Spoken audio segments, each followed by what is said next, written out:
सबको बहुत बहुत प्यार, नमस्कार और आशीर्वाद के साथ शुरू करते हैं आज की भैरवी की अगले पर्व। भैरवी माँ की आज सेकंड क्लास।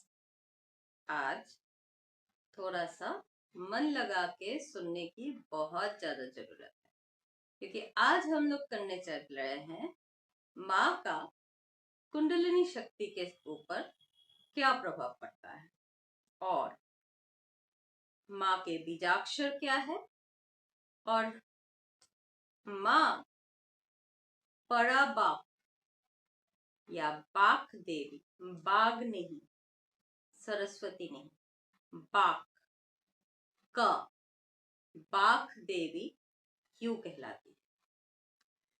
जो सब्सक्राइब नहीं कर रखे हो वो लोग प्लीज सब्सक्राइब करो। और ये एक बहुत बड़ा इकट्ठे चलने वाला एक प्लेलिस्ट है।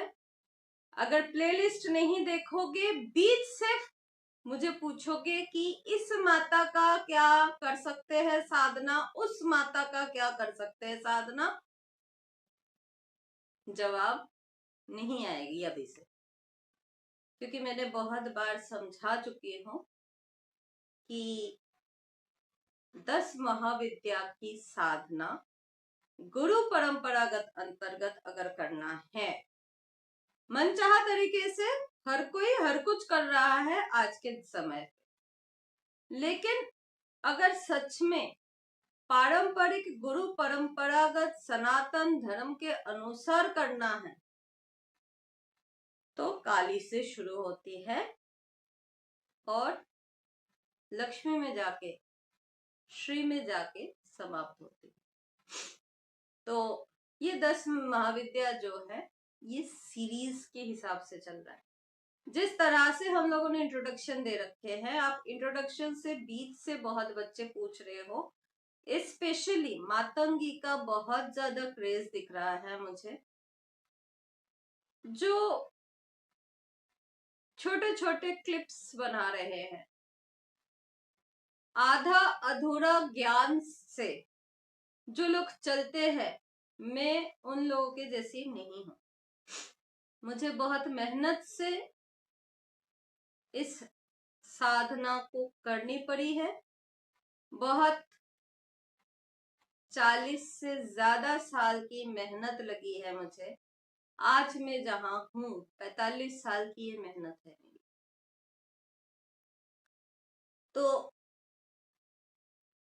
एक पूरी जिंदगी मैंने बिताया है एक ही बार में आके, और मातंगी का साधना नहीं हो सकता है, ना ही छिन्नमस्ता या बगलामुखी का साधना हो सकता है। काली से शुरू करना है तो काली से भी नहीं शुरू होता है, शुरू महादेव से होता है। बहुत बार इसके विषय में चर्चा हुआ है। बार बार बीच से अचानक एक एपिसोड फ्लैश होता है, आप देखते हो, उसके बाद आप संपर्क करके पूछते हो कि मैं ये कर सकता हूँ कि नहीं। हाथ जोड़ करके अनुरोध है, पूरे प्लेलिस्ट को देखिए। अगर सिर्फ इंट्रोडक्शन ही देखोगे तो भी बहुत चीजें क्लियर हो जाएगी। तो क्लास 1 से शुरू कीजिए, तब जाके आपको समझ में आएगा। पिछले बार हम लोग जहां पे छोड़े थे वो था मैं का चैतन्य। माँ भैरवी महामाया के रूप में क्या करती है। जो त्रिपुरा भैरवी हम लोग बोलते हैं, त्रिपुरा सुंदरी नहीं, त्रिपुरा सुंदरी और त्रिपुरा भैरवी अलग है, जैसे मैंने पिछले बार भी बोला था। इस बार भी पूरा एक्सप्लेन कर दूंगी मैं इन फॉर्म ऑफ एनर्जी।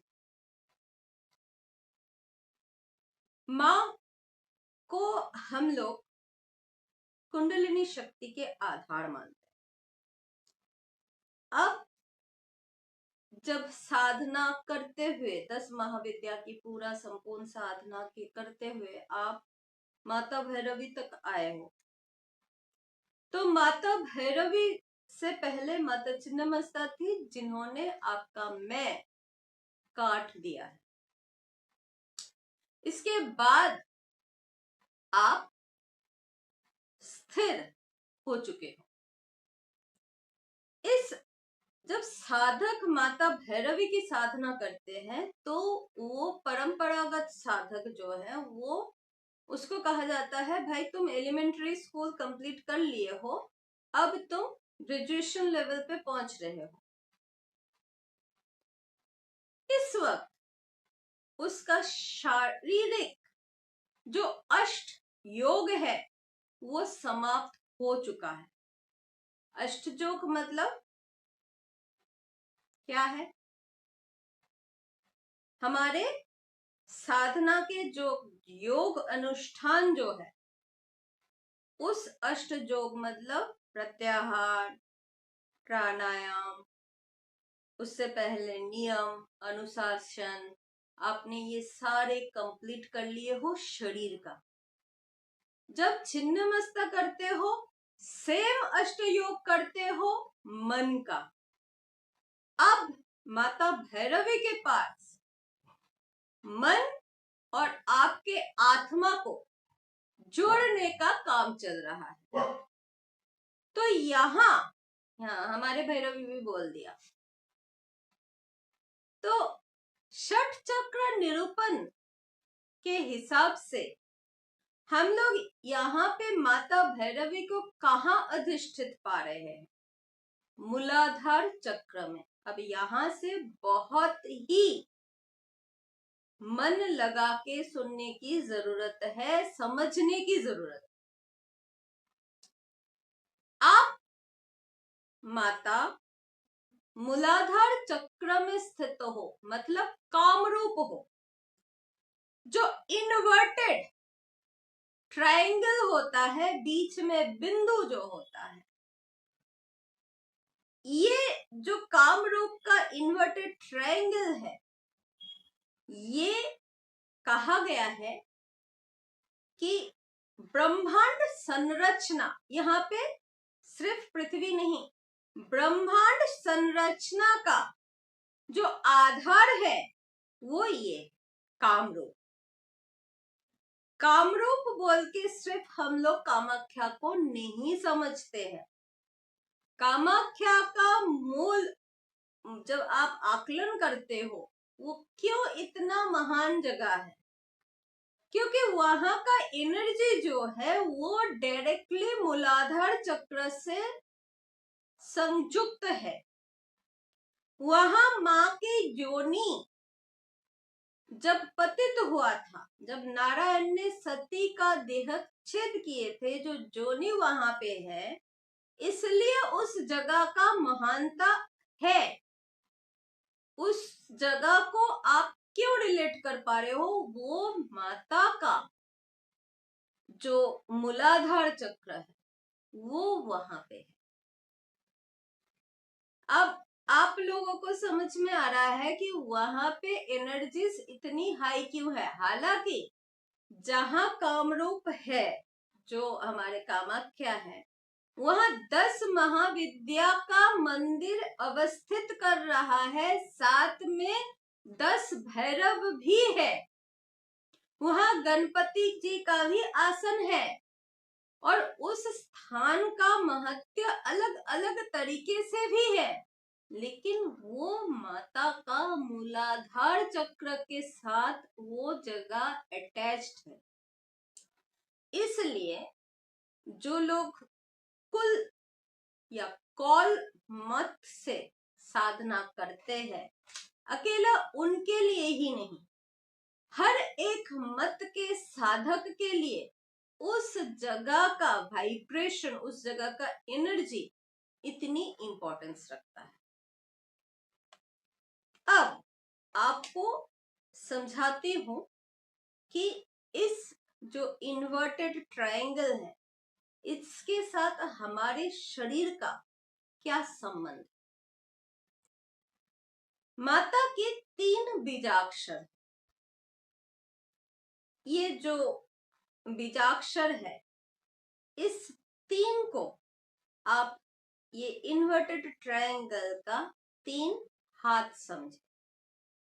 बीच का ये जो 3 इन्वर्टेड हाथ है ये क्या है?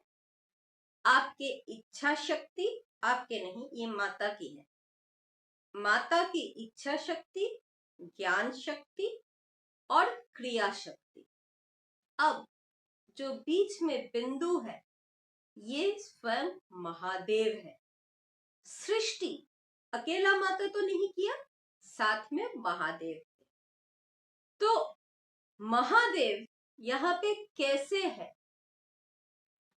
आग, आग के तापस, आग अगर महादेव है तो आग का तपन जो है वो महादेवी।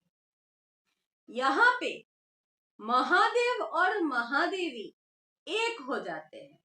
हाँ, मैं हाथ का जो ये देख पा रही हूं यही है, मुद्रा यही है।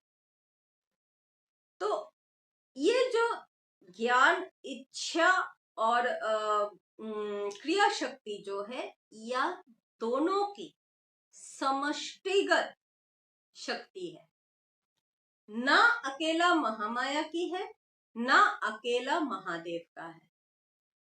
इस ज्ञान की पारंपरिक रूप को बाद में मैं आ रही हूं, उसकी भी जब मैं बात बोलूंगी तब मैं आऊंगी। लेकिन ये हमारे जो शैव प्रथा है, जो शैव संप्रदाय है, उन संप्रदायों में इसकी चर्चा ज्यादा, इसकी साधना भी ज्यादा है।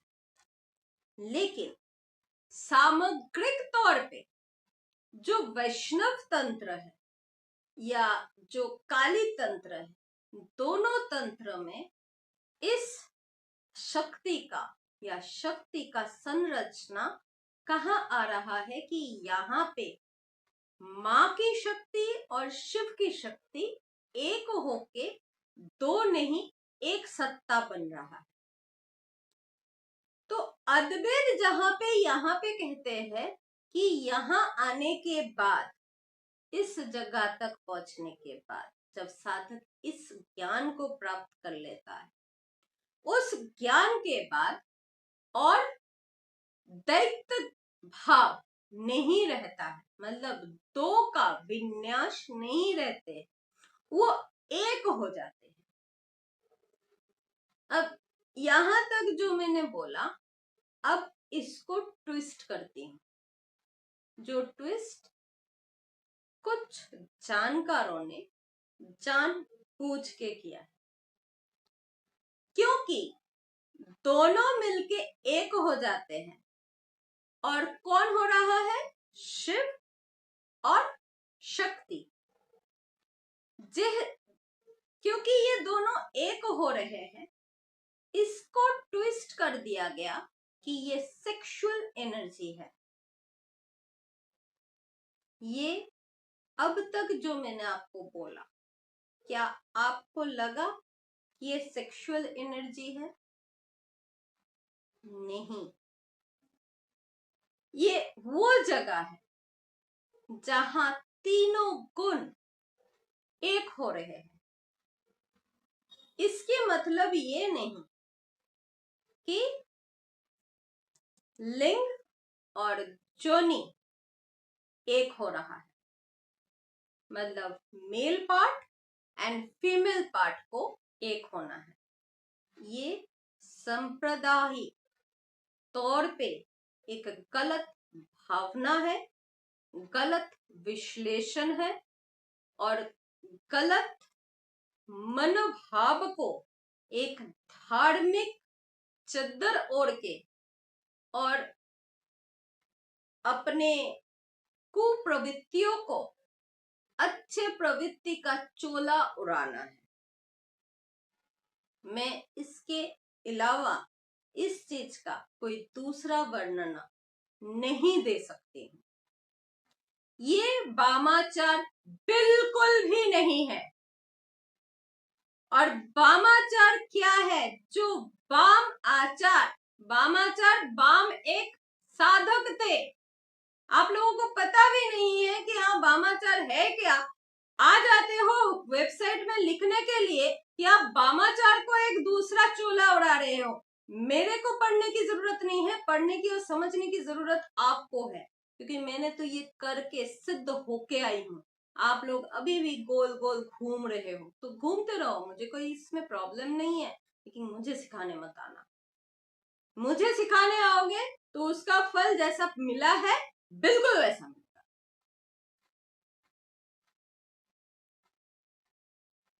यहां के बाद जब आपके ईरा पिंगला इन दोनों जगह का प्राण वायु सुषमा में प्रविष्ट हो रही है, ताकि साधक सुषमा के अंदर से अपने प्राण वायु को ऊर्ध्वगत करके अब अंजना तक लेके आ सके। क्यों लेके आना है, अब इस चीज को आपको समझने की जरूरत है। 3 स्टेज में मैनिफेस्टेशन हो रहा है। पहला क्या है ना, क्रिया, एक्शन। आप कोई भी एक काम करने जाओगे, कुछ भी एक इच्छा अगर आपके अंदर होता है उसको करना पड़ता है। इच्छा सिर्फ जागृत होने से वो मैनिफेस्ट नहीं हो सकता, मतलब उसको हकीकत में आप बदल नहीं सकते। एक जब इच्छा बनती है, मैं आपको मानव मन की तरफ से समझा रही हूं ताकि आप खुद के मन को समझोगे तो आप माता के मन को भी अपने आप ही समझ पाओगे। जब इच्छा जागृत होती है तो उस इच्छा की बोध होती है, यानी कि ज्ञान होती है। जब इच्छा की ज्ञान होती है तो उस ज्ञान को क्रिया में परिवर्तित करने के लिए आपके जो क्रिया इंद्रिय है उसको काम में लाना पड़ता है। मन इच्छा को सीड की तरह, एक बीज की तरह अंकुरित करता है। इसकी भी 5 अलग अलग स्टेजेस है जो मैं आगे वर्णना करती हूँ। जिस जिस चक्र से बीज अंकुरित होके संपूर्ण तरीके से पहुंचती है वो बताऊंगी, लेकिन बीज अंकुरित हो रही है, अब उसकी बोध कहाँ आएगी, आपके हृदय स्थल में। उसको क्रियान्वित कैसे करोगे, जब शिव उसकी आज्ञा प्रदान करेगा। अब आओ शिव और शक्ति पे। माता मूलाधार में बीज को अंकुरित करके सुषमा नाड़ी के थ्रू आपके प्राण वायु को साधक ऊर्ध्व गति में लाते हैं। जब चैतन्य होता है उनको, चैतन्य परम ब्रह्म के स्थान पे, मतलब आपके हार्ट चक्र में हृदय चक्र के पास आपके बोध होती है, आपको चैतन्य होती है कि ये काम जो मैं सोच रहा हूं, जिसका बीज, जिसका इच्छा मुझे हुई है, वो इच्छा मेरे लिए फलप्रद है या विपरीत पद है। फलप्रद है तो, अगर विपरीत पद है तो उसको फलप्रद में कैसे करूं, ये ज्ञान है। जब इस ज्ञान को आप कर्मेंद्रिय द्वारा काम में परिवर्तित करते हो, मतलब मैनिफेस्ट करते हो, उस काम को कर लेते हो, तो आपके अंदर जो आनंद आता है, चैतन्य के पास जो आनंद आता है, वो कहाँ होता है, आपके भ्रूमध्य अंजना चक्र में। वहां के बाद जो शांति मिलती है वो कहाँ बोलते हैं, हम लोग कहते हैं मस्तक शांत हो गया। मस्तक के ऊपर कौन अधिष्ठित है, बहुत लोग इसको सप्तम चक्र बोलते हैं, लेकिन ये सप्तम नहीं है, षठ चक्र है, 6 चक्र है। ये तो शिव के स्थान है, यहाँ तो महामिलन हो रहा है, यहाँ दैविक आनंद की प्राप्ति हो रही है। कुछ जगहों में आपके इस भ्रूमध्य के पास आप जहां जहां आज के दिन में जाते हो मेडिटेशन सीखना है बोल के, ये मेडिटेशन सिखाने वाले आपको अलग अलग एक्सरसाइजेस कराते हैं जो हठ योग का एक एक प्रासंगिक एक्सरसाइजेस है, लेकिन उसमें जो एक रोशनी दिखती है वो ज्ञान नहीं, ज्ञान की भ्रम है। जो मैंने मेरी बंगाली वाला जो एपिसोड चलता है उसमें मैंने एक्सप्लेन किया है, उसका ट्रांसलेशन नीचे चलता रहता है, आप उसको आराम से देख सकते हो।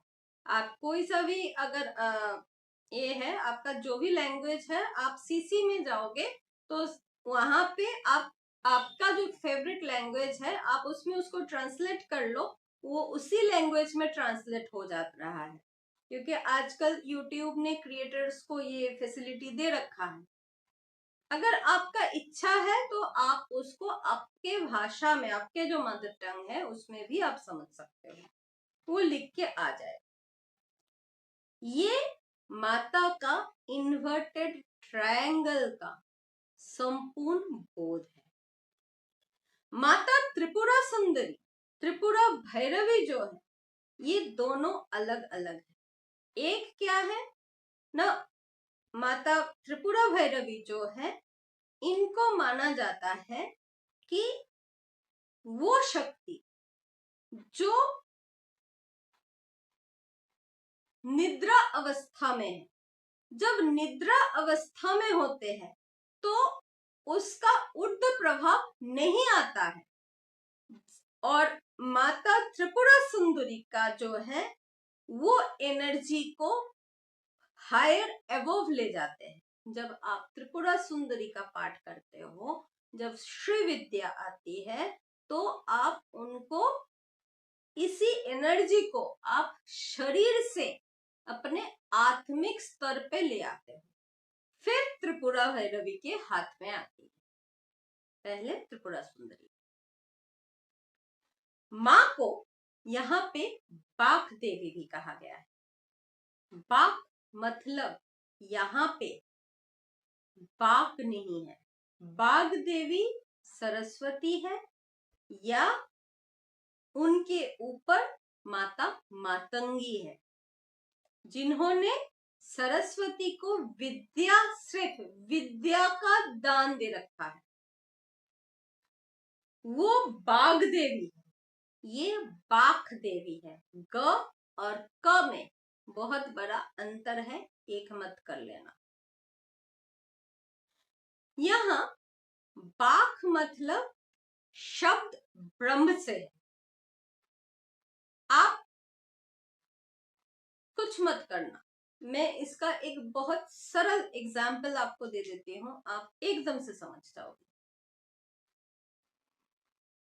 बचपन से बोलो चाहे किसी भी ऐसे बोलो, घर में आके ही आप क्या करते हो, मेरा बेटा क्या करता है, दरवाजे से चिल्लाता है माँ। अब इस आवाज का, ये जो आवाज है माँ, उठ कहां से रहा है, अपने शरीर के मध्य में इसको महसूस कीजिए। आप देखोगे कि ये मूलाधार चक्र में से उत्पन्न हो रही है, बीज है। बीज जहां पे उत्पन्न होता है वहां पे आपको ट्रिंगलिंग लगेगा, अगर आप ढंग से इसको सुनोगे, या मुंह खोल के, गले से नहीं, पेट से भी नहीं, और नीचे से इस आवाज को उठाओगे या दिल खोल के माँ बोलोगे, तो देखोगे जैसे दिल खोल के जब माँ बोलते हैं ना, तो आवाज मूलाधार चक्र से ओरिजिनेट होता है। इसलिए इस जगह को बाक का सर्वप्रथम ओरिजिनेटिंग पॉइंट कहा गया है। आपके उच्चारण वहां से शुरू होती है। अगर आपके उच्चारण वहां से शुरू नहीं हो रही है तो वो उच्चारण भ्रष्ट कहा गया है। जो लोग क्लासिकल म्यूजिक का प्रैक्टिस करते हो, गुरुजी क्या कहते हैं, सा कहां से बोलना है? हमारे गुरुजी जो थे, गुरुजी बोलते थे कि और नीचे से बोल।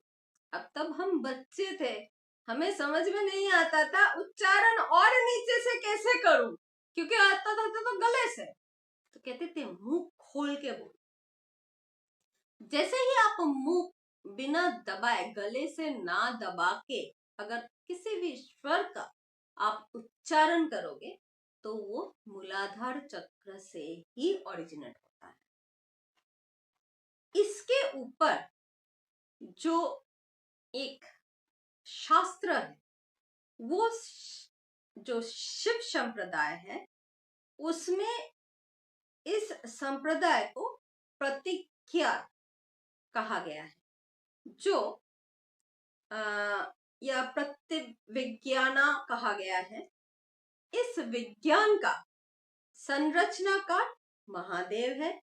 महादेव ने ऋषि वशिष्ठ द्वारा कुल परंपरागत तरीके से, शिष्य परंपरागत तरीके से इस चीज का वर्णना करते गए थे। फिर इसके दोबारा से, जब ये एक बार तो उन्होंने वर्णना कर दी, वो फिर से मतलब जैसे आग को छाई ढक देता है ना, तो उसी तरह से उस वक्त राख ने ढक दिया। जब फिर से समय आया, ये 8वीं से 10वीं शताब्दी की बात है, तो ये दोबारा से लिखा गया। और दोबारा से लिखने वाले जो थे, ये अभिनव गुप्ता और उनके जो गुरु थे, उन दोनों के हाथ पकड़ के ये लिखता गया है। इसमें कुल परंपरा, जोगिनी परंपरा, ये सारे चीजें आता है। विष्णु गुप्ता और आपके उत्पल देव और अभिनव गुप्ता, ये 3 आचार्यों के हाथ पकड़ के ये ज्ञान शिष्य परंपरागत तरीके से हमारे सामने आता है। आप कभी भी पढ़ना चाहो तो ये प्रत्यभिज्ञान बोल के है, आप पढ़ सकते हो। इसको हम लोग कहते हैं विमर्श। विमर्श किसके साथ रिलेटेड है? प्रकाश के साथ। ये क्या है? बाघ के 2 अलग अलग भाग है। प्रकाश शिव स्वरूप है और विमर्श शक्ति स्वरूपिणी है। प्रकाश स्वरूप क्यों आता है ना? जब आप इस तरह से बैठते हो, जब साधना में आप बैठ रहे हो, जब प्रकाश ज्यादातर कहाँ दिखती है ना? आपके, हम लोग क्या बोलते हैं, मन के अंदर प्रकाश है। लेकिन ये मन के अंदर प्रकाश नहीं दिखती है। हठ योग के कुछ कौशल हैं। आजकल जो लोग मेडिटेशन सिखाते हैं, वो हठ योग के उस कौशलों का इस्तेमाल करके आपको भ्रू मध्य प्रकाश दिखा देते हैं। क्यों ना? परंपरागत तरीके से कहा गया है कि प्रकाश के रूप को दर्शाना मतलब गुरु आपको परमात्मा का साक्षात दर्शन करा रहे हैं। अब यहां पे आ जाता है अंतर, स्फटिक और भ्रमिक ज्ञान की बहुत बड़ी अंतर। एक एक्सरसाइज है जिसको त्राटक कहा गया है। अगर कोई भी साधक त्राटक की अभ्यास करता है, मतलब प्रदीप के ऊपर की जो लोई है, उसके जो फ्लेम है, चाहे आप प्रदीप मतलब हम लोग तो दिया से करते हैं, लेकिन आजकल मॉडर्न जमाना के हिसाब से कैंडल से भी या मोमबत्ती को भी रख के किया जाता है। मेरे गुरु होते तो पड़ जाता, उन्होंने लगाए भी है हमारे सामने कुछ लोगों को, तो हम लोग तो उस रास्ते पे गए नहीं थे।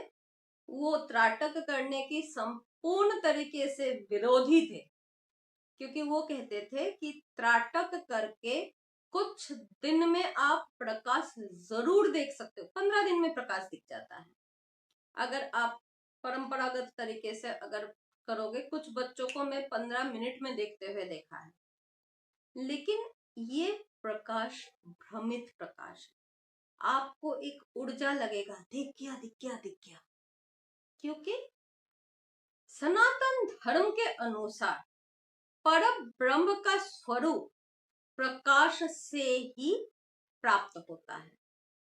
आप गुरु नानक देव को देखो या ऐसे महर्षियों के जो जीवन डिस्क्रिप्शंस है, योगानंद देख के तो बहुत लोग योग में चल पड़ते हैं, तो वहां पे भी उन्होंने एग्जाम्पल दिया है कि मुझे भ्रू मध्य प्रकाश की दर्शन हुआ। गुरु नानक देव कहते हैं, जब गुरु ने सिर पे हाथ रखा था तो मुझे एक तारा जैसा टिमटिमाता एक रोशनी दिखी थी। मेरे बच्चे दूसरे बोलेंगे, क्योंकि उन लोगों को ऐसा महसूस नहीं हुआ है। उन लोगों को ध्यान साधना के समय या दीक्षा के समय, मैंने ऐसे बच्चे भी दीक्षा दे रखे हैं जिनके पैर नहीं होते, मतलब चल नहीं पाते हैं, वो लोग एक एक डेढ़ डेढ़ घंटा आलती पालती मार के आराम से समाधिस्थ हुए हैं। समाधि का जो असर है वो गुरु दीक्षा के समय एक, वो बोलते हैं ना कि मीठा तो है, मीठा चख ले ताकि तेरे को इसका स्वाद पता रहे, तो वो मीठा चखा देते हैं कि ये परमात्मा है। देख लिया, समझ लिया, अब आगे रास्ते से चल, क्योंकि इनको प्राप्त करना तेरे जीवन का उद्देश्य है। मानव जीवन का, मानव तन पाने का एक ही उद्देश्य है, परमात्मा का साक्षात दर्शन करना। मैं बोलती हूँ नहीं, परमात्मा का दर्शन 100 में से 80 लोग कर लेते हैं, लेकिन परमात्मा से वाक्य, परमात्मा का बोध, परमात्मा को जानना बिड़ला कर पाते हैं। 100 में से 10 लोग ऐसे मिलेंगे जिन लोगों को परमात्मा का बोध, ज्ञान और साक्षात दर्शन होगा। मैं उन 10 को दीक्षा दी हूँ। मेरे जितने बच्चे हैं सब ने, अभी तो 10 नहीं, अभी तो 30 के ऊपर चल रहे हैं हम लोग, शायद 44 है हमारे ग्रुप में, तो 44 बच्चे दीक्षित है।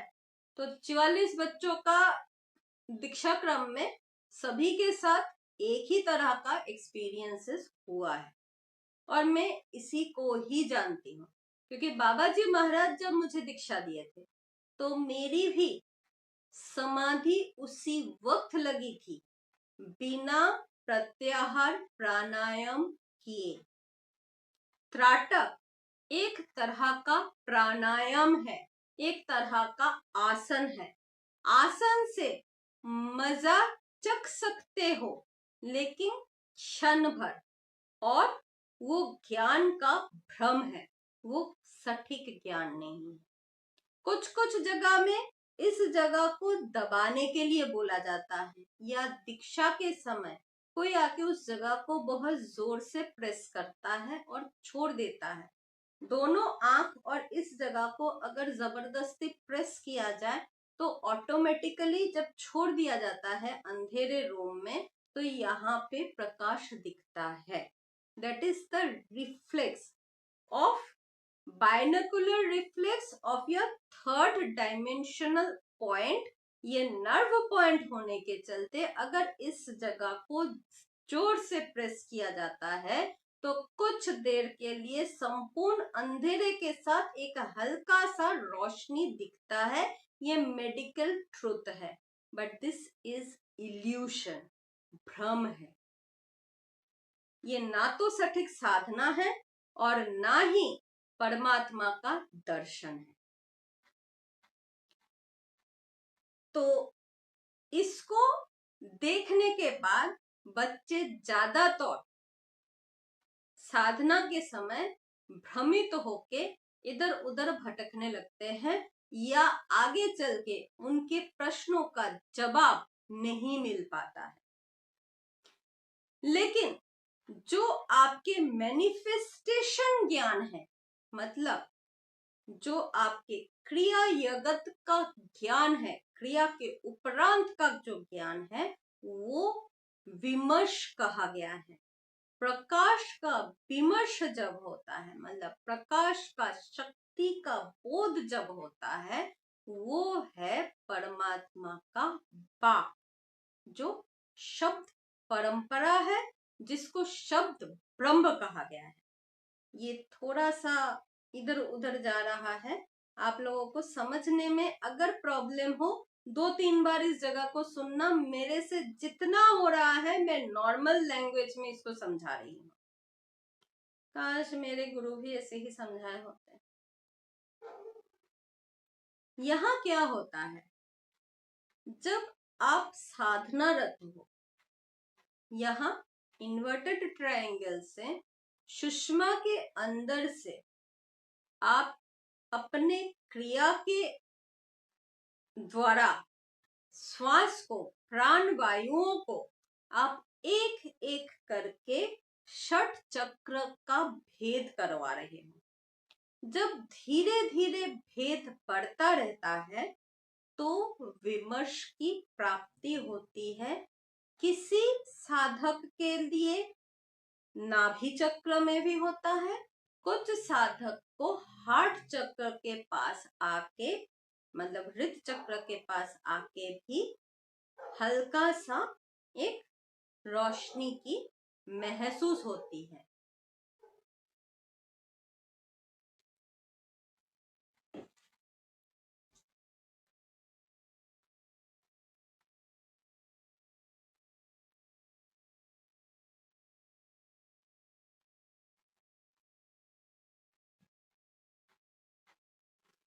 आपको भी एक सिंपल एग्जाम्पल मिल गया, क्योंकि हमारे यहाँ पे 2 रोशनी अलग से रख के तभी हम लोग कैमरा चला पाते हैं।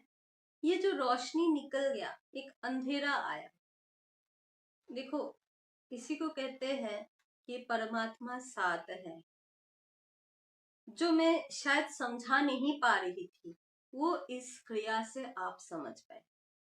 जब आप आंख बंद करके आलती पालती मर के बैठते हो, सर्वप्रथम जब सुषमा अपना गति को पकड़ती है तो संपूर्ण अंधेरा छा जाता है, जैसा अभी रोशनी चले जाने के तुरंत बाद आपको प्राप्त हुआ।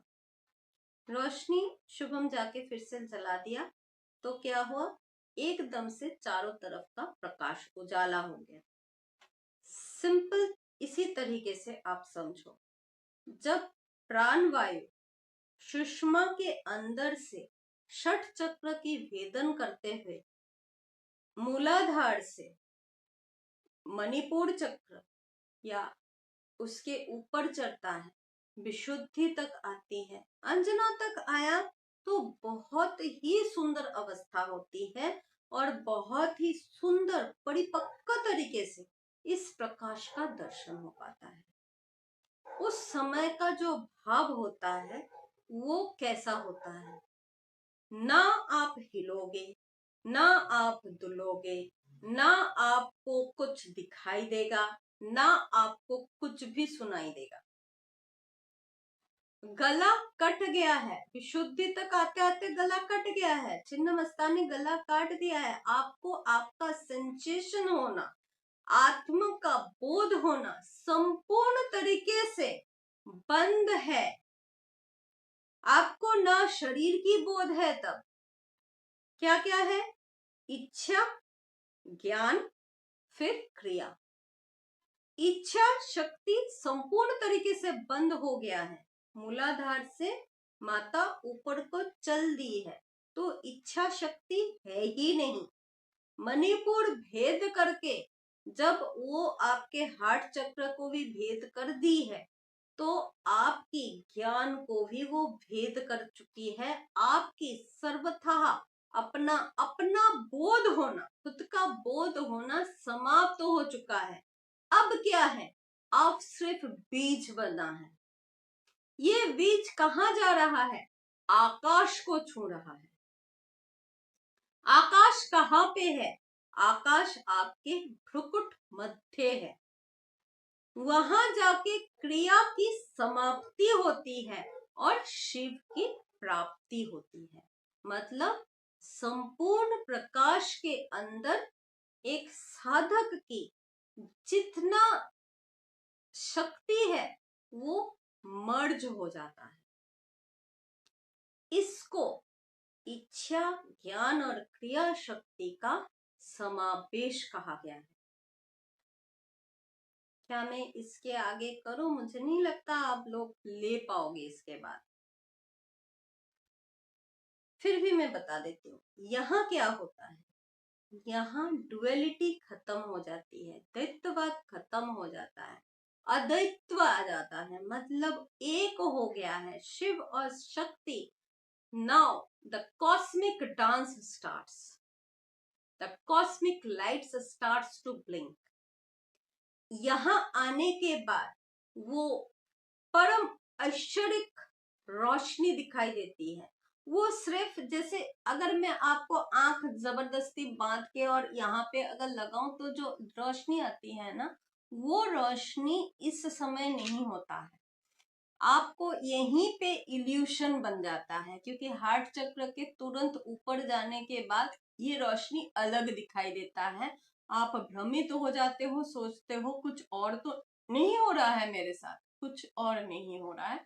आप आगे की तरफ चल रहे हो। यहाँ पे क्या होता है? भ्रम का भेद होता है। माया नीचे की तरफ खींचती है। साधक को इसी समय गुरु की बहुत ज्यादा जरूरत होती है। गुरु पीछे से हाथ लगाता है, नहीं आगे चल, पीछे नहीं मुड़ना, चल आगे। तब एक झापर की जरूरत होता है गुरु का। और वो अगर वो सदगुरु है ना, तो वो झापर दे ही देते हैं, क्योंकि विदाउट दैट हार्ट चक्र भेद नहीं हो सकता। ये इसलिए देते हैं, थपेड़ इसीलिए पड़ता है। ये जो आप सोचते हो ना कि मैंने तो प्रभु की तरफ पैर आगे करा और मेरे जिंदगी में इतने सारे ट्रबल्स आ गया, वो यही थपेड़ है। एक एक सठ चक्र आप भेद करते जाओगे, थपेड़ बढ़ता जाएगा। जितना आगे चलते जाओगे, थपेड़ के परिमाण जो है वो और बड़ा होता जाएगा। आपके परीक्षा के अनुरूप और बड़ा होता जाएगा। आप सोचोगे कि मैं आगे जा रहा हूँ, पीछे जा रहा हूँ, मुझे समझ में नहीं आ रहा है। भ्रम होगा। दूसरों को देख के दिमाग में दूसरे दूसरे चिंताएं आएंगी। लेकिन विमर्श करना है, समझना है इस चीज को। यहाँ पे ज्ञान की बहुत जरूरत है। क्या है, किस लिए है, क्यों है, ये चीजें गुरु अपने परंपरागत तरीके से शिष्य को समझाते हैं। इसीलिए इस विद्या को हल्लेखा विद्या कहा गया, क्योंकि यहाँ पे सारे अवेयरनेस के जो एलिमेंट्स होता है, उन एलिमेंट्स के ऊपर डायरेक्ट काम हो रहा है। यहाँ ना कोई इच्छा शक्ति काम करता है, ना ही ज्ञान शक्ति, ना ही क्रिया शक्ति। तीनों इकट्ठे मर्ज हो जाता है। आगे जो रहता है वो अकेला सिर्फ समाधि। यहाँ ध्यान भी समाप्त होता है। ध्यान के बाद सुषुप्ति आके परम गभीर निद्रा के बाद का सूक्ष्म समाधि शुरुआत होती है, अगर मैं ज्ञान की भाषा में बोलूं। तो जो बच्चों ने समाधि के समक्ष जाके और वापस आते हो, क्योंकि बहुत बच्चों को मेरी थोड़ा सा डर लगता है कि शरीर कांपने लग रहा है माँ, वहां पे गुरु का नाम लेना, प्रार्थना करना, सब शांत हो जाता है। कुछ नहीं, वहां पे भ्रम खत्म। माता छिन्नमस्ता गला में भ्रम जितने भी था वो काट चुके हैं, आगे भ्रम नहीं आ सकता है, सिर्फ और सिर्फ विमर्श आती है। यही है, इसी को चैतन्य आनंद की स्थिति बोलते हैं, या चित आनंद। हम लोग क्या शिव को किस तरह से वर्णना करते हैं? सत चित आनंद। तो यहाँ पे चैतन्य उदय होने के बाद की जो आनंद की स्थिति है, इसको बहुत लोगों ने शारीरिक सुख की दशा के जो सुख अनुभूति जो होता है उस समय की आनंद के साथ कंपेयर तो कर सकते हो, लेकिन ये आनंद उस आनंद से भी बहुत ज्यादा है। यहाँ पे जो बॉडी में ट्रिम्बलिंग होती है या इरिटेशन होता है, कुछ बच्चों में ट्रिंगलिंग का भाव होता है, ऐसा लगता है कि शरीर कांप रहा है, ये जो बोध होता है ये गुरुहीनता के चक्कर में होता है। जो बच्चे के गुरु सिद्ध है उनको कुछ ऐसा नहीं होता है, गुरु हमेशा पीछे हाथ रखते हैं। वहां जहां पे मुझे स्मरण करके बैठोगे वहां देखोगे माँ पीछे खड़ी है, किसी का हिम्मत नहीं है कि तुम्हें छू के देख ले। लेकिन हाँ, अगर तुम बंधन नहीं कर रखे हो, परंपरागत तरीके से अगर नहीं बैठ रहे हो, तो यहाँ पे डाकिनी, जोगिनी, भेदिनी, भैरव, दूसरे राक्षस, दैत्य, ये negative forces as well as positive forces, लेकिन वो लोग शायद स्थान काल पात्र देवता है, निम्न कोटि के देवता है, डेमी गॉड्स है, ये लोग आके आपको तपस्या में विघ्न डाल सकते हैं, आपके तपस्या छीन भी सकते हैं। तो इसलिए गुरुहीन होके ऐसा चीजें ना करें। सिर्फ मेडिटेशन सीख के भी इसका कोई फायदा आपको नहीं मिलेगा। आप भ्रमित होगे, आपकी शारीरिक, आर्थिक, मानसिक, संपर्किक क्लेश पैदा हो जाएगा, यहाँ तक कि मर्डर भी कर सकते हैं। चल रहा है, देख ही रहे हो सब लोग। एनीवे, मैं इस जगह को आज यहीं पे समाप्त करती हूँ, क्योंकि इसके बाद अगर मैं प्रत्यविज्ञान समझाऊंगी तो आप लोगों को इकट्ठे क्लैश हो जाएगा, आप समझ नहीं पाओगे।